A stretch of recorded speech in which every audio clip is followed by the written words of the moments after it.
Assalamualaikum warahmatullahi wabarakatuh. Alhamdulillahi rabbil alamin. Wassalatu wassalamu ala sayyidina Muhammad wa ala alihi wa sahbihi ajma'in.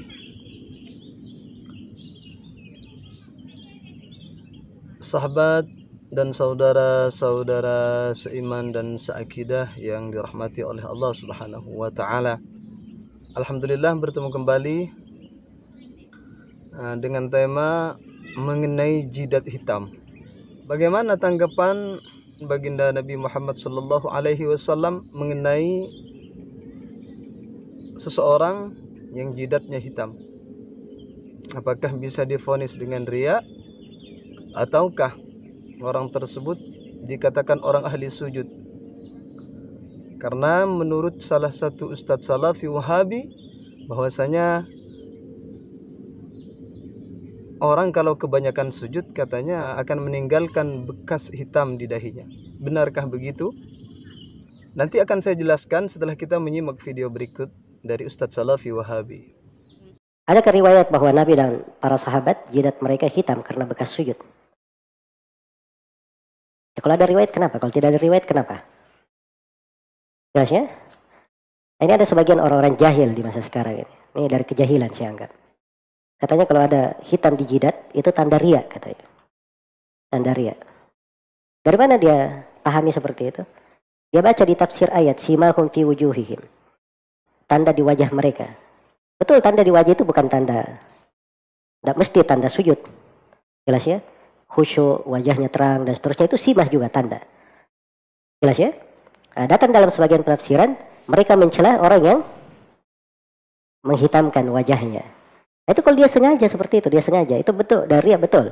Kalau dia sengaja. Tapi orang namanya lumrah itu dalam ilmu kesehatan juga dimaklumi. Orang kalau terlalu banyak sujud, itu pasti meninggalkan apa? Meninggalkan bekas. Dia suka atau tidak suka, sadar tidak sadar, dia seperti itu. Bagaimana dia vonis riya kepada orang? Jelas ya? Kami di sini tidak menafikan kalau ada orang yang jidatnya hitam gara-gara ya mungkin karena kulitnya sensitif, atau mungkin faktor lainnya sehingga menimbulkan bekas hitam di dahinya. Kami tidak menafikan itu. Tapi kami akan menjelaskan mengenai orang yang jidatnya hitam dan itu tidak sengaja dihitamkan, memang hitam dengan sendirinya. Kami di sini tidak membahas orang yang sengaja dihitam-hitamkan. Kalau sengaja dihitam-hitamkan itu jelas riya. Jadi bagaimana tanggapan Nabi Shallallahu alaihi wasallam ketika ada orang yang jidatnya hitam?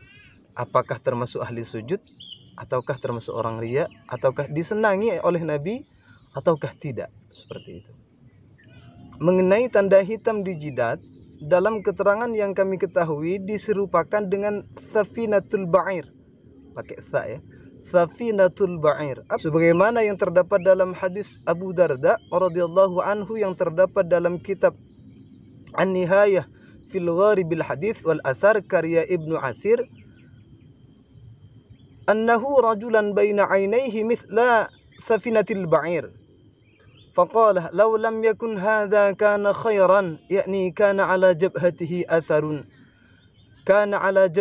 atharus sujudi wa innama karihaha khaufan minar riya'i alaihi. Ini hadis ini menanggapi orang yang jidatnya hitam, bukan sengaja dihitam-hitamkan.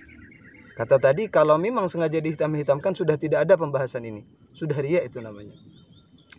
Kata baginda Nabi bahwa beliau melihat seorang laki-laki yang di antara kedua matanya terdapat tanda-tanda seperti safinatul ba'ir. Lantas beliau berkata, seandainya tidak ada tanda yang hitam di antara dua mata tersebut seperti safinatul ba'ir, seandainya tidak ada tanda ini maka ia akan lebih baik. Nabi sendiri menanggapi, andai tidak ada hitam di jidat itu, seandainya di antara kedua mata laki-laki itu tidak ada tanda hitam, itu lebih baik, kata Nabi. Baginda Nabi tidak menyukainya, khawatir hal tersebut menimbulkan riya. Ini bukan riya ya. Karena khawatir baginda Nabi hal tersebut menimbulkan riya. Ini kata Nabi. Bukan menurut ahli tafsir. Orang yang mengatakan itu bukan mengambil penafsiran dari ulama ahli tafsir, bukan. Karena Nabi sendiri memang mengatakan seperti itu. Nabi sangat tidak menyukainya. Walaupun memang hitam sendiri, andai tanda ini tidak ada, khairum minhu, itu lebih baik baginya. Khaufam minar riya, kata Nabi. Karena dikhawatirkan akan riya dengan itu. Kelompok kami tidak memvonis orang yang jidatnya hitam itu riya, tidak.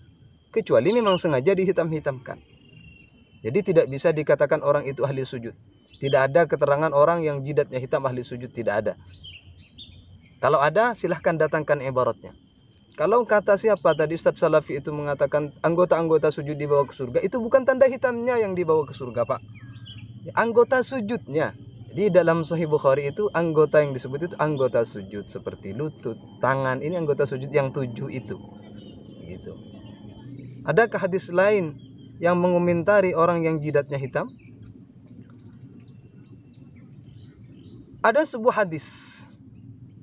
Kalau tadi riwayat Abu Darda, dalam hadis lain riwayat Anas ibni Malik yang menyatakan bahwa Rasulullah tidak menyukai seseorang yang memiliki tanda di antara kedua matanya.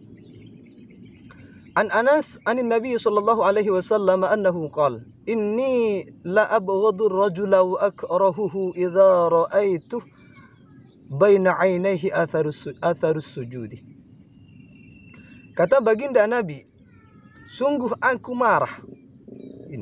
Sungguh aku marah, kata Nabi, dan tidak menyukai seseorang laki-laki yang ketika aku melihatnya terdapat bekas sujud di antara kedua matanya. Jadi Nabi sendiri yang mengatakan. Bisa langsung mengeceknya dalam kitabnya Syekh Muhammad Al-Khatib Asy-Syarbini, Tafsir As-Sirajul Munir, Bayrut Darul Kutub Al-Islamiyah. Bisa dilihat sendiri mengenai keterangan mengenai hadis tersebut. Kami merujuk pada hadis baginda Nabi Muhammad.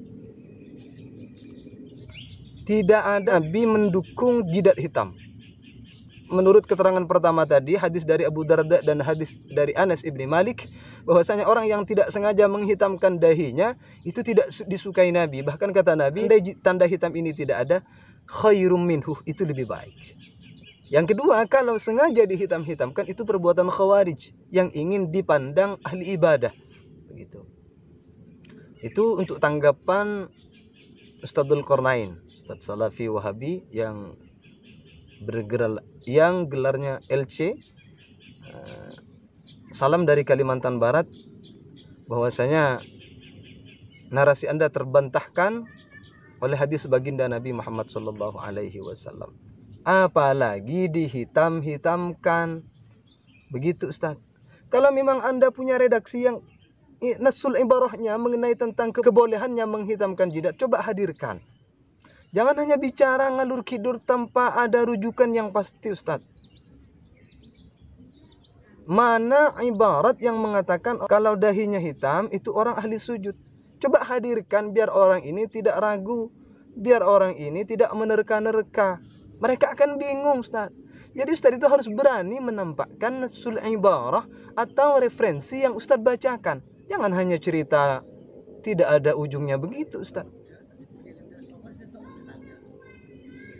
Itu saja yang bisa saya sampaikan. Kalau ada kata-kata salah, kalau ada kata-kata yang tidak berkenan di hati, mohon kiranya untuk dimaafkan. Kalau benar ini murni dari Allah, fadlun minallah. Kalau salah ini murni dari kesalahan saya pribadi. Akhiran wal afwa minkum. Wassalamualaikum warahmatullahi wabarakatuh.